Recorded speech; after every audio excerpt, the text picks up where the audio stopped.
버스나 지하철을 타시면 여러분 어디에 앉으세요? 여러분 꼭 물론 이제 비어 있는 자리에 앉긴 하겠지만 그래도 웬만하면 내가 선호하는 자리에 보통은 앉을 겁니다. 그리고 예배당에 와도 이제 본인이 앉는 자리를 앉고 싶어서 좀 일찍 오시는 분들도 꽤 있습니다. 내가 앉는 그 자리에 누가 앉아 있으면 괜히 심퉁이 나죠. 그래서 가끔 어떤 새로운 새 가족들한테 교회 오시는 거 어때요? 라고 물어보실 때 어떤 분이 자기 그 자리 내 자리라고 하면서 거기 자리 뺏으려고 해서 기분이 나빴지만 말씀의 은혜 받아서 이렇게 등록합니다 라고 하시는 분들도 있습니다. 우리가 늘 앉는 자리, 또 삶의 자리가 있고 여러 자리가 있는데 그런 자리를 우리가 고집하는 성향이 있어요.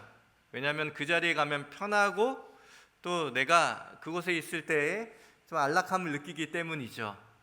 그런데 우리가 그 자리가 그냥 단순히 예배당 자리거나 아니면 내가 좋아하는 버스의 한 구덩이 자리거나 그런 상관이 없겠지만 만약 신학생활하는 우리의 삶의 그 신앙의 자리가 늘 고집하는 그 자리, 내가 있고 싶은 그 자리, 내가 편하고 내가 쉽게 신앙생활할 수 있는 자리라면 좀 문제가 있는 것 같아요.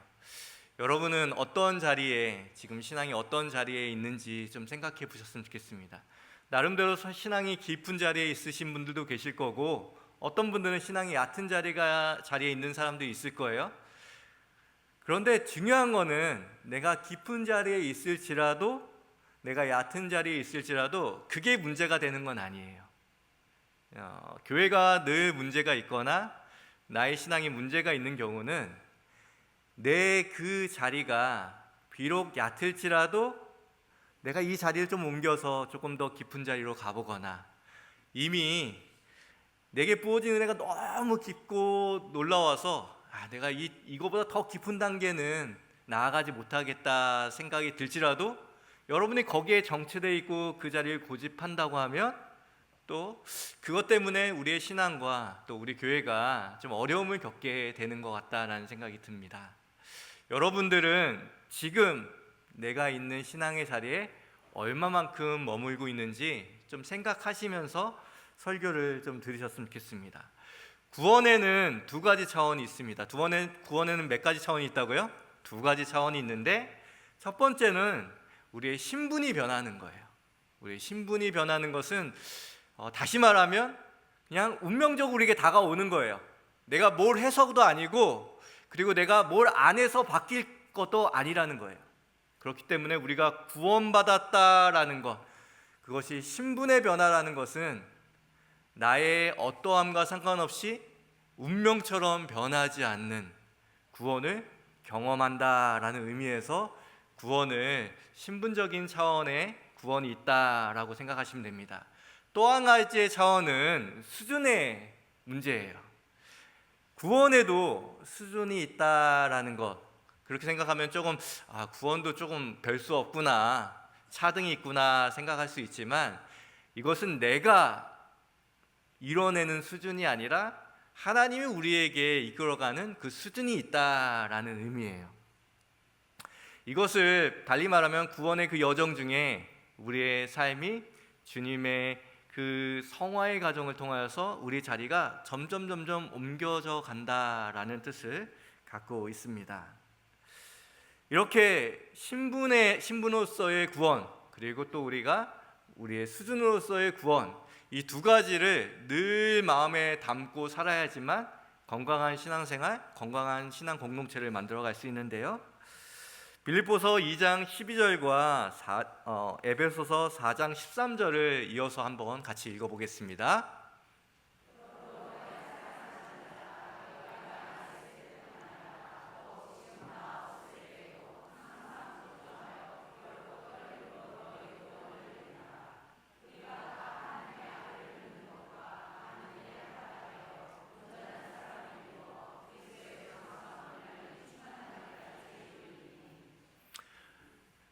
오늘 지금 읽은 말씀에서도 나와 있듯이 우리가 두렵고 떨리는 마음으로 우리의 구원을 이루라 라고 바울이 말씀해 주잖아요. 그리고 그리스도의 장성한 분량까지 우리가 장성해야 한다라고 자라나야 한다고 말하는 겁니다.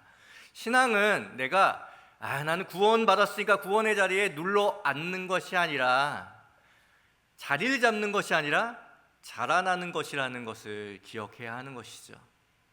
자리는 이미 잡혔어요. 이제 내가 그 자리를 떠나서 계속 성장하는 그 자리로 옮겨가는 것을 주님이 원하신다라고 명백하게 우리에게 말씀해주고 있습니다.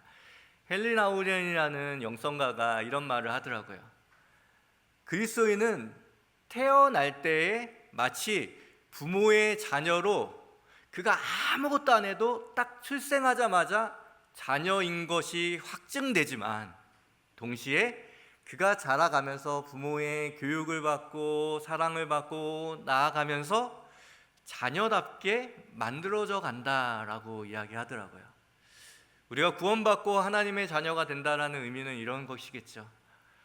우리의 신분이 주님의 그 은혜로 완벽하게 변해 나가고, 그리고 주님과 가까이 하면 가까이 할수록 우리의 삶에 점점 주님을 닮아가고 주님의 자녀답게 변해 나가는 그 수준이 점점 깊어지는 것, 그것이야말로 우리의 신앙생활의 구원일 것입니다. 여러분들은 지금 어떠한 자리에 계신가요? 오늘 말씀을 들으면서 다시 한번 나의 신앙의 깊이는 어디쯤이고, 더 깊은 신앙의 수준으로 그것을 도전하고 갈망하시는 우리 순 여러분들 되시기를 주님의 이름으로 기원드립니다. 오늘 본문은 하나님께서 에스겔이라는 선지자를 환상 중에 성전으로 이끌어 가시는 장면을 이야기하고 있는데요, 그 성전 안에서 성전의 문지방부터 시작하여서 물이 새어나오는 장면을 보여줍니다. 오늘 본문 1절 말씀 같이 읽어보겠습니다.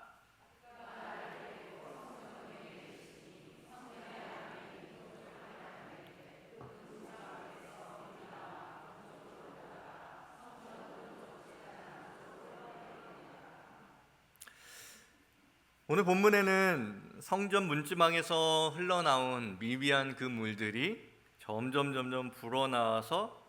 불어나기 시작하는 장면을 우리에게 보여주고 있는데요, 우리가 흔히 접하는 한강도 태백에 있는 검룡소라는 아주 작은 골짜기부터 시작된다는 이야기들 여러분 들어보셨을 것입니다.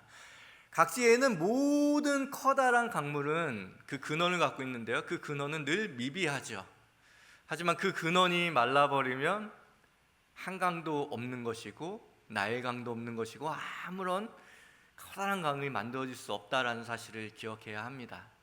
이 말은 하나님을 예배하는 그 장소, 성전에서 그 물이 시작되고 그 깊이가 시작되었다라는 이야기를 우리에게 해주시는 것이죠. 우리의 신앙에 문제가 생겼을 때 여러분은 어떻게 하시나요? 예전에 저도 저희 아이를 한번 좀 잃어버린 적이 있었습니다. 롯데월드를 갔는데 한번 잃어버리고 나니까 마음이 이제 좀 이렇게 덜컹덜컹하죠. 그때부터 이제 아이한테 이야기해 주는 거는, 만약에 엄마 아빠랑 헤어졌는데 혹시라도 엄마 아빠를 못 찾거든, 네가 엄마 아빠를 잃어버렸다고 생각하는 그 장소에 그대로 머물러 있으면 엄마 아빠가 찾으러 갈게 라고 얘기했던 기억이 있습니다. 그래서 아이가 그 이후에도 아이들 저기 부산하고 이렇게 그러잖아요. 막 돌아다니다 보면은 아이가 그걸 기억하는 거예요. 그러면 그 자리에 있으면 부모들은 당연히 역추적해서 어디로 갔는지 이렇게 찾아보다가 잃어버렸던 장소처럼 보여주는 데를 찾겠죠. 그래서 한 몇 번 찾았습니다. 우리가 생각했을 때 우리의 신앙생활이라는 것 자체가, 내게 신앙생활에 문제가 있다, 신앙이 요즘에 다운된다, 여러 가지 생각을 할 수 있겠죠. 그럴 때마다 물론 성경을 열심히 펴서 읽어야겠다, 기도를 좀 해야겠다, 혹은 성경 공부나 아니면 훈련 같은 거 받아야겠다, 다른 것들 다 좋은 방법이에요. 그런데 중요한 것, 우리의 신앙의 깊이를 만들고 물이 처음 스며 나온 그곳으로 돌아가는 것만큼 확실히 우리의 삶을 회복하는 방법은 없다라는 사실을 다시 한번 기억하셨으면 좋겠습니다. 여러분들이 여러분의 삶에서 내가 예전 같지 않아, 내가 예전같이 기쁘지 않고 예전같이 나의 삶이 신앙생활에 있어서 부침이 있다라고 생각했을 때 이걸 하면 괜찮을까? 저걸 하면 괜찮을까? 수많은 생각을 할 텐데요. 물론 그것도 도움이 되죠. 하지만 그 예배에 대한 근본적인 그 샘물로 다가가지 않는 이상 여러분의 삶이 회복될 것이라는 약속은 못 드리겠습니다. 다시 여러분의 삶을 한번 되돌아보세요. 나의 삶이 왜 깊어지지 않고 오히려 쪼그라들면서 더 말라갈까?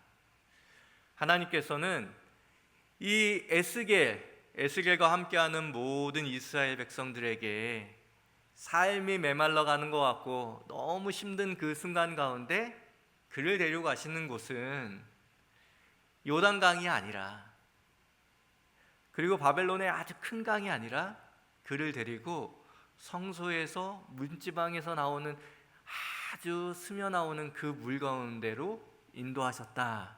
그것으로부터 회복하고 계시다라는 사실을 우리는 깨달아야 하는 것이죠. 아무리 이 나라에 있는 수많은 저소주 이렇게 물 담아놓는 그 탱크가 있는 그 차들을 다 동원해도 한강을 채울 수 없죠.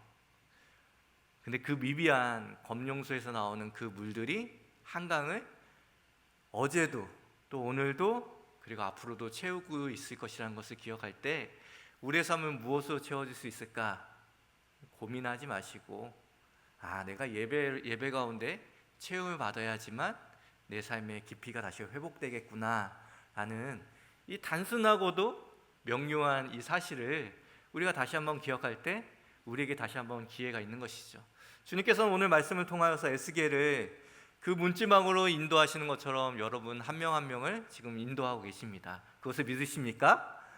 여러분이 그곳에서 나오는 저 미비한 물이 나의 삶을 가득 채울 것이다, 나를 넘겨버릴 것이다, 나를 덮어버릴 것이다 라는 것을 기억하실 때에 여러분 안에 새로운 가능성과 새로운 회복들이 일어나실 것이라 믿습니다.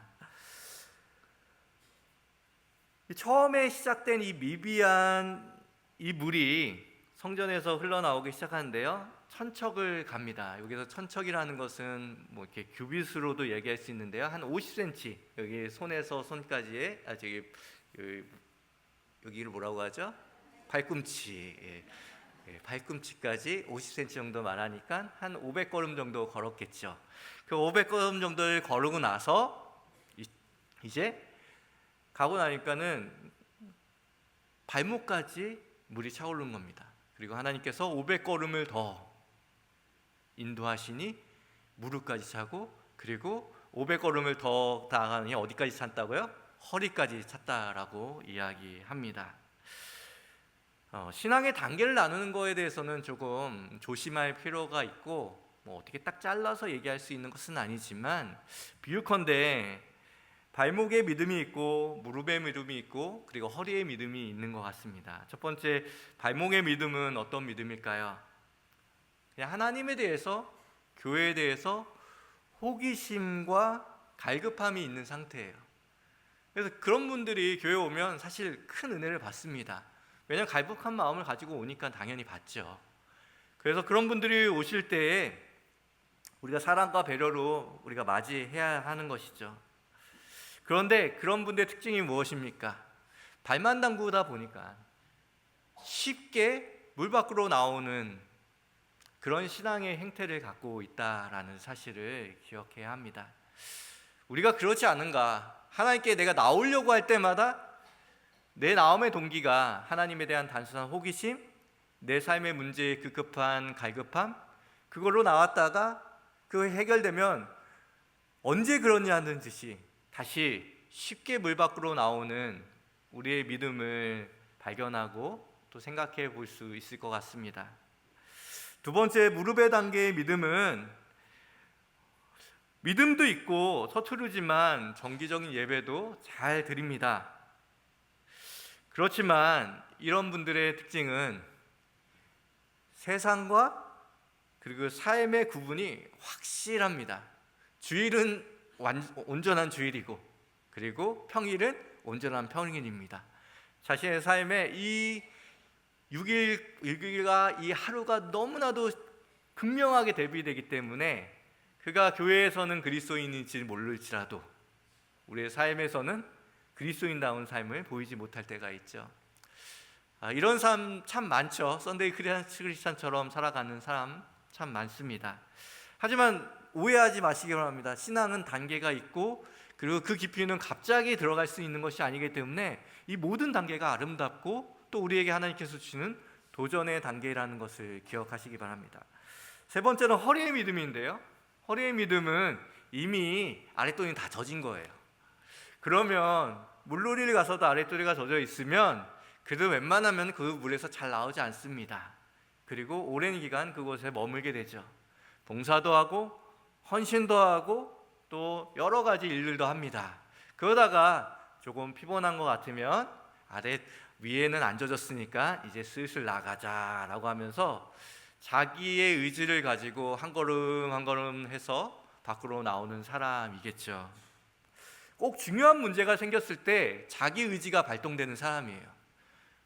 이 문제에 있어서 하나님께 맡겨야 되는데 아니야, 내가 여기 이 신앙의 영역에 머무는 것보다 지금 내가 해야 될 일을 해야 돼, 빨리 나가서 뭔가 준비해야 돼 라고 하면서 자신의 두 발을 땅에 디디고 한 걸음 한 걸음 나와서 무트로 나오는 사람, 그런 믿음의 신앙의 단계이겠죠.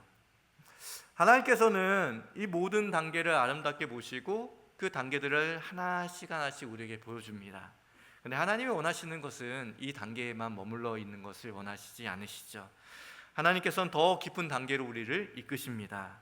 하나님께서는 우리가 능히 건널 수 없는 더 깊은 곳으로 우리를 부르시면서 그곳은 헤엄칠 수밖에 없는 그 깊은 물가로 우리를 부르시고 있다라고 말씀하고 있습니다.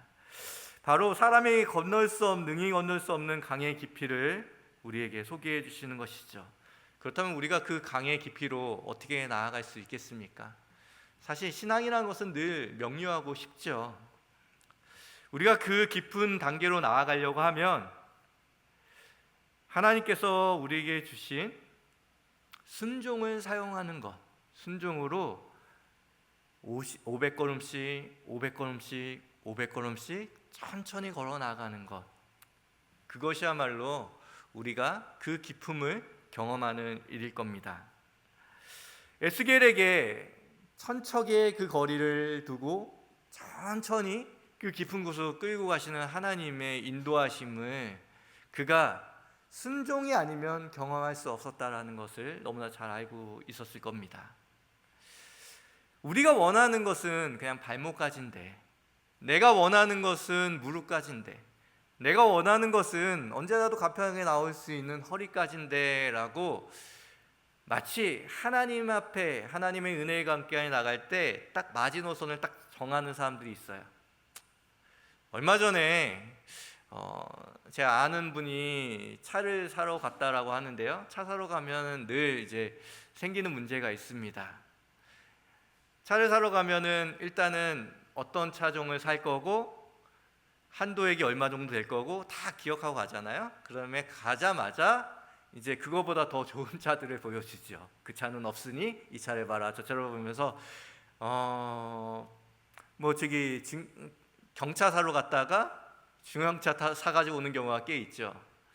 근데 그것은 내가 지불하고 살아야 되니까 문제이지만 저는 신앙생활이라는 게 중고차 사러 가는 거랑 비슷하다고 생각합니다.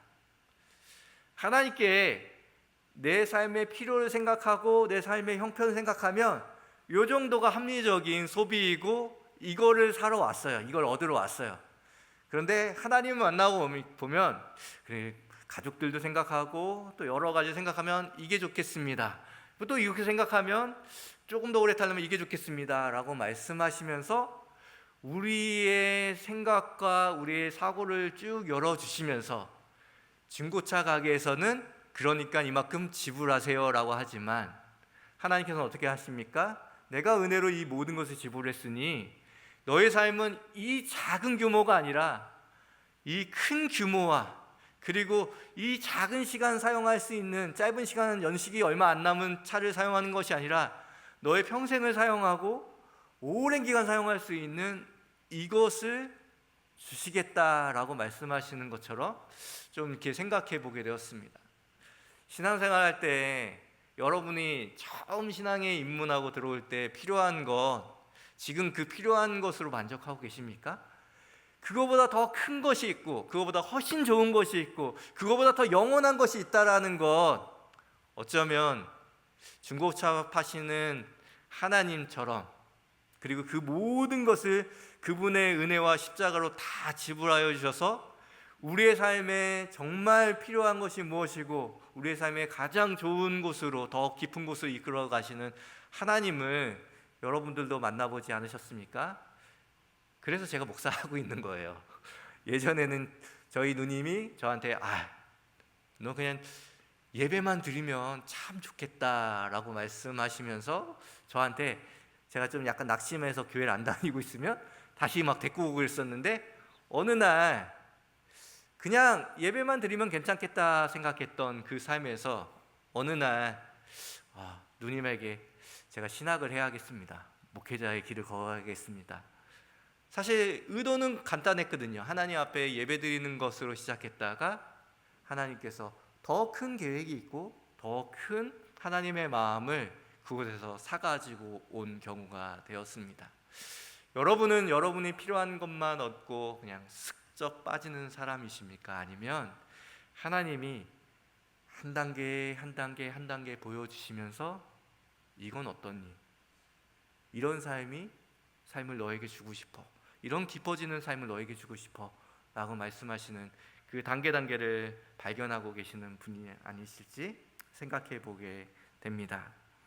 두 번째로는 우리가 더 깊은 곳으로 나아가기 위해서는 딱 한 가지 방법이 있어요. 땅에 닿지 않아야 돼요, 우리 발이. 이번에 이제 저희 아이 중에 한 명이 이제 물놀이 너무 좋아해요. 물놀이가 없으면 휴가가 아니에요. 물놀이를 갔습니다. 이제 파도풀장이라는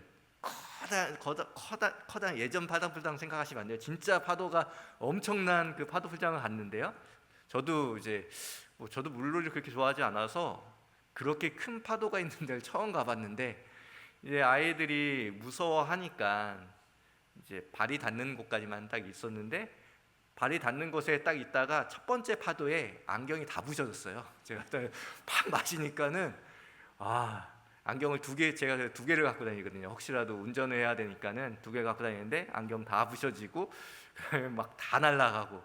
근데 아이가 그래서 겁을 먹더니 계속 발이 닿는 곳에만 있으려고 하는 거예요.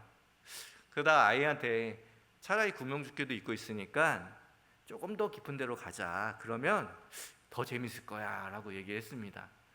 이제 저도 이제 구명조끼를 입고 쭉쭉 가다 보니까 이 아이가 발이 안 닿기 시작하는 거예요. 이제 무섭잖아요. 그래서 막 하다가 이제 아이는 이제 자기도 걱정되는데 이제 저한테 물어보는 겁니다. 아빠는 발 닿아? 처음에는 닿는다고 얘기했는데 안 닿고 있어요. 안 나가니까 안 닿고 있는 걸 아는 거예요. 그래서 한 저쯤 가가지고 첫 번째 발을 이렇게 발이 안 닿는 상황에서 첫 번째 파도를 탁 맞아 했는데 애가 너무 좋아하는 거예요. 이게 여기에서 맞으면 너무 아프고 쫙 밀려가는데 이렇게 훌렁거리는 그 느낌, 그게 너무 좋아하는 거예요. 그래서 제가 3시간 동안 파도장에 갇혀 있었습니다. 나중에서야 아빠도 발이 안다 라고 얘기해 주니까 여기 앞에 더 깊은데 왜 이게 더 재밌어? 라고 물어보더라고요. 발이 안 닿아야 돼요. 발이 닿기 시작하면 몸이 그것을 맞기 시작하면 휩쓸려 가고 다치기도 하고, 우리의 삶에 신앙생활이 이렇게 내 삶에 붙이는 건가라는 생각이 들 수 있습니다. 우리의 발이 안 닿을 때에 하나님께서 우리의 삶을 어떻게 움직이시는지를 더 면밀하게 느낄 수 있어요. 헤엄칠 만한 더 깊은 곳, 허리까지를 넘어서서 우리의 삶이 하나님의 은혜에 둥둥 떠 있는 그 순간이 되었을 때, 야, 신앙이 이렇게 재밌는 거구나, 신앙이 이렇게 스릴이 있는 거구나, 누군가 기도했을 때에 그 기도의 물결이 나한테까지 이렇게 느껴지는구나, 그리고 누군가가 말씀 가운데 나눠줬을 때 그 말씀이 그 사람이 받은 말씀이 아니라 내 삶에 다가오는 말씀으로 느껴지는구나. 공기로는 느껴지지 않는 그 파동이 저기 멀리서 누군가가 파도를 치거나 배가 지나가거나 그러면 그게 몸에서 느껴지는, 비록 저 멀리 있지만 선교지에 있는 어떠한 일들이 내 삶에 파도처럼 쭉 다가와서 그 파도를 저 먼 곳에 있지만 내가 느끼는 것, 우리가 깊은 관계의 신앙 가운데 나아가지 않으면 느껴보지 못하는 내용이죠. 오히려 다른 사람들이 기도 왔다고 하는데, 다른 사람들이 응답받았다고 하는데 그 파도의 물결만 내 두 다리로 버티려고만 하니까 나는 이렇게 힘든데, 오히려 그렇게 응답받았다는 이야기만 들으면 내 삶은 이렇게 힘든데 라고 생각하게 되는데, 어떻게 해야겠습니까? 하나님께서 말씀하시는 것처럼 일천척만 더 나아가 봐라, 한 단계만 더 나아가 봐라. 그러면 옆에서 뭐 하고 있는지 다 느껴질 거예요. 옆에서 막 물장구 치면은 그 모든 파동이 느껴질 거예요. 그러면 진짜 은혜의 물놀이라는 게 이런 거구나 라는 것을 깨닫게 될 것입니다. 때로는 익사하지 않을까 두려운 분들도 계시겠죠. 그리고 나는 수영을 체질적으로 정말 못합니다 라는 사람들이 계시겠죠. 근데 이렇게 생각해 보세요. 하나님의 은혜의 강물 안에서 익사하는 사람이 없어서 교회가 어려운 겁니다. 자신이 십자가 안에서 죽고 죽는 사람이 없어서, 그 은혜의 강물에 흠뻑 빠져서 익사하는 사람이 없기 때문에 교회가 힘을 잃어가는 거예요. 오히려 그 은혜라면, 우리가 물이 아니잖아요. 물리적인 물이 아니라 은혜의 강가라면 그곳에서 익사하는 것도 우리를 부인하고 자기 십자가를 지는 고귀한 삶을 살아가는 또 단계에 이르겠죠. 수영 못한다고 또 얘기하시는 분이 계시겠죠? 분명히. 그런 분들은 우리가 어렸을 때부터, 우리가 엄마 뱃속부터 그 양수에서 누구나 다 수영선수로 태어납니다. 하나님의 그 은혜의 생명 보자기에 쌓여 있으면서 살아갔던 우리가 하나님께서 이 세상을 보내셨을 때 그 전에 다 뭐 하고 있었다고요? 다 수영하고 있었어요. 그 은혜의 강물 안에서 수영 못하는 사람 아무도 없습니다. 아이들 물에다가 놔두면은 빠질 것 같죠? 신생아 안 빠져 죽어요. 물에서 자신이 그 양수에서 수영했던 그것들을 기억한다라고 하죠. 여러분에게 지금 신앙의 여러 단계에서 나아갔을 때 분명히 하나님께서 그 단계마다 주시는 그 은혜가 있는데, 그 단계가 중요한 것이 아니라 그 단계에서 일천척을 더 나아가는 것, 일천척을 더 나아가는 것이 우리에게 필요하다고 주님 말씀하고 계신 것입니다. 그러면 우리만 좋냐? 아닙니다. 하나님은 이렇게 깊은 단계를 보여주고 나서 에스겔을 데리고 이 깊이가 만들어나는 새로운 세상에 대해서 우리에게 보여주시는데요, 하나님께서는 이 깊이가 무엇을 만들어내냐면 죽었던 곳 가운데 생명을 느끼게 하는 것, 생명이, 어업이 살아나고 나무가 살아나고, 그리고 각종 실과와 나뭇잎들은 세상을 치료하는, 만국을 치료하는 그 잎사귀가 될 거다, 약재료가 될 것이다 라고 말씀하십니다. 이거랑 똑같은 본문이, 거의 흡사한 본문이 이제 요한계시록에 나오게 되는 것이죠. 우리의 깊이와, 우리의 신앙의 깊이와 세상의 회복, 그리고 나의 가정의 회복, 나의 직장의 회복, 우리 지역의 회복이 연결되어 있다는 사실을 기억해야 돼요.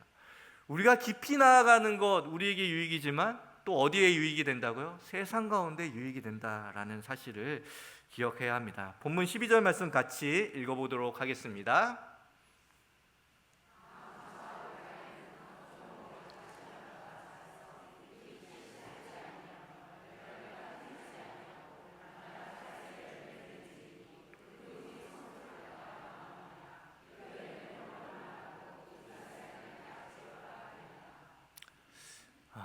이 말씀을 읽으면서 또 묵상하면서 예전에 그 투표할 때 이제 동사무소를 가잖아요. 지금 주민센터라고 하죠. 주민센터에 가면은 저는 이제 주엽동에 살고 있어서 주엽 주민센터를 갑니다. 이 코로나 때 이제 뭐 이것저것 뭐 장갑도 끼고 그러다 보니까는 너무 지체되는 거예요. 지체되면은 이 뭐 벽면에 쓰여 있는 것들을 읽게 되잖아요. 그래서 천천히 뭐라고 써 있나 보다가 이 동네가 범상치 않은 동네구나라는 생각을 하게 된 대목이 있었습니다. 여러분 혹시 주엽동의 의미가 뭔지 아시는 분 계십니까?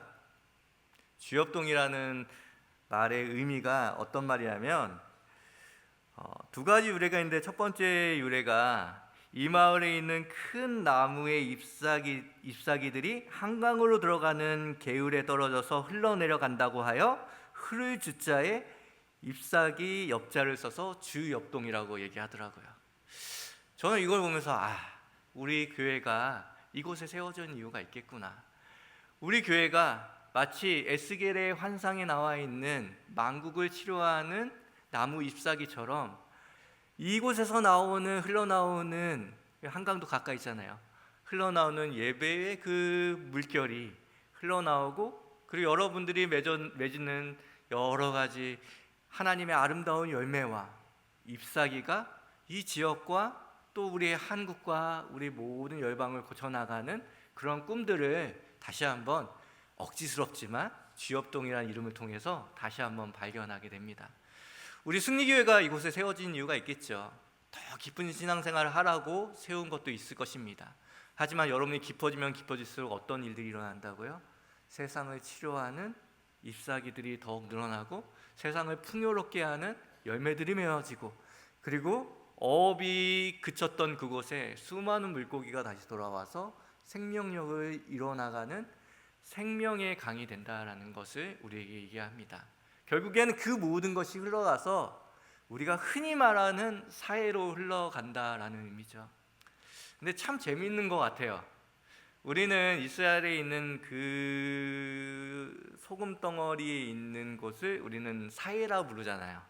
이 사가 앞에 죽을 사자입니다. 근데 성경은 한 번도 이것을 사해라고 부르지 않아요. 왜 그럴까 생각해 보면 어쩌면 에스겔의 이 이야기, 그리고 요한계시록의 그 이야기가 죽은 것 같지만 결국은 죽지 않을 것이라, 죽은 것 같지만 죽지 않는 곳으로 변할 수 있기 때문에 서양 사람들은 그것을 사해라고 불렀지만 히브리인들 성경에는 이것을 늘 여매라고 부릅니다. 성경을 뒤져보면 아무리 찾아보세요. 사해라는 표현은 한 번도 나오지 않습니다. 여매라는 표현만 나오는 것이죠. 그것은 죽음으로 끝나는 것이 아니라 깊어진 신앙인들의 삶을 통하여서 살아날 곳이기 때문에 여러분이 순예배를 하시면서 한 명 한 명 깊어지시기 시작하면, 우리가 우리의 예배 가운데서 함께 모여서 한 명 한 명 깊어지기 시작한다면 우리 안에 있는 그 기쁨이 우리의 삶의 신앙의 즐거움을 깨닫게 해주는 동시에 세상을 치료하는 약재료가 된다라는 사실을 기억하시면서 조금 더 깊어져야 하지 않을까, 조금 더 내 단계에서 발목에서 무릎에서 허리에서 사람이 능히 건널 수 없는, 내 발이 땅에 닿지 않는 그 수준까지 모든 은혜의 요소들이 내 삶을 두드리고 내 심장을 두드리는 그 단계까지 나아가지 않아야 할까 다시 한번 생각해 보게 됩니다. 하나님께서 여러분들 더 깊은 단계로 부르셨습니다. 그 깊은 단계에 순종함으로 나아가시는 여러분이 되시기를 주님의 이름으로 기원드립니다. 기도하겠습니다.